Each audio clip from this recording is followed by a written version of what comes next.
Good day, my name is Dr. Palsu. I'm the consultant ocular plastic surgeon in Vegan Hospital. Today, I want to talk about loss of eye and artificial eye. Let me talk about explain the eye structure first. This one is an eye, and outside is a cornea. The white part actually is sclera, and that is a muscle. All right.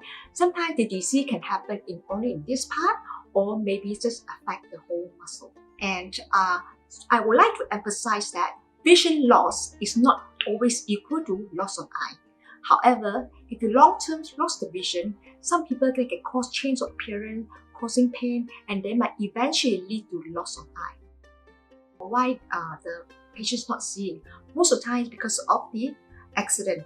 Like for example, car accident, or children playing with the stone, or playing with sharp objects, or workplace accident in which people forget to wear their goggles. And the other condition in which the eye can be removed because the eye is blind and painful. I have one patient who recently had a surgery done for the eye because of the accident. Unfortunately, after surgery, the eye became very painful and he's not able to sleep at night, and therefore he asked the eyes to be removed. The next reason why the eye needs to be removed is because of the appearance. For example, the eye outside area, like this area, become white. So rather than normal clear, you can see the iris, but the eye become white in color, so it becomes a bit unsightly. And therefore, the patient may request for the eye to be removed. The other reason why the eye is being removed because of cancer. There are various cancers can affect only the surface of the eye or the whole eye being affected. And the last thing in which the eye needs to be removed is when there's a very bad infection in the eye, in which the eye is no longer salvageable, and to prevent the infection to spread to the brain, which is quite nearby.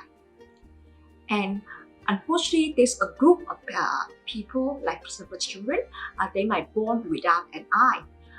Or even though they might born with the eye, but the eye is super small compared to the normal size. And therefore, in order for the orbit, the side of the face grow normally, sometimes we might need to put in an artificial eye or put in an implant onto the eye. There are various ways of eye removers. For example, the normal one is we just illustration in which that we just take this part, the cornea taking out, and scoop the contents and put the implant in. That's the first one. We call it as evisceration. The next one is called enucleation, in which the whole eyeball is taken out, but before that, we detach all the muscle first, take out the eyeball, and put the implant inside, and afterwards, we suture it back. The next one, when there was an extensive injury happened in the eye, disease happened in the eye, the whole eye, all the soft tissue inside has to be removed. There are various implants. The implant is the ball put inside the eye after we remove it. Remember, the eye has a volume of 6 cubic centimeters. So when the eye is removed, a certain volume needs to be replaced.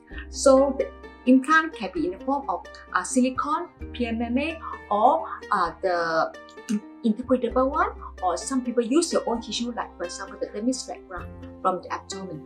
And there are various situations.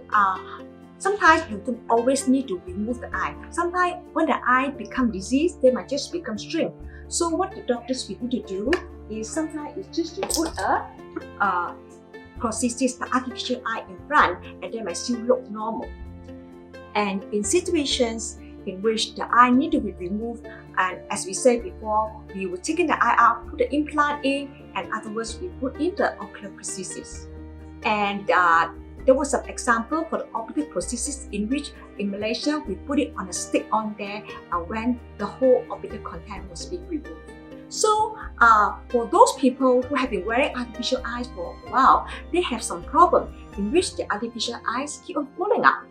Why it happens? The common situation is that the socket no longer fit. With time, the fat around the socket will become shrinking, so the socket space become bigger, and therefore the pre-existing artificial eye may no longer fit very well. And the other thing is that most people have the eye removed when they are very young, which is about 30-40 years ago. During that time, ocular implant is not that popular, and therefore the socket become very big, and then the artificial eye become really big as well, and with time it will fall out. And the other third reason why it happened because the lower eyelid become loose. So what can we do when it happens? I think the solution is just to see an oculoplastic surgeon, in which what we can do is that we can tighten the lower eyelid, we deepen the socket, or we might need to put in the implant. For the care of artificial eyes, first I just like to say, do not take the prosthesis out for a prolonged period of time, and clean the prosthesis at least once a month, and you have a regular follow-up with the oculist and oculoplastic surgeon once every 6 months. Thank you.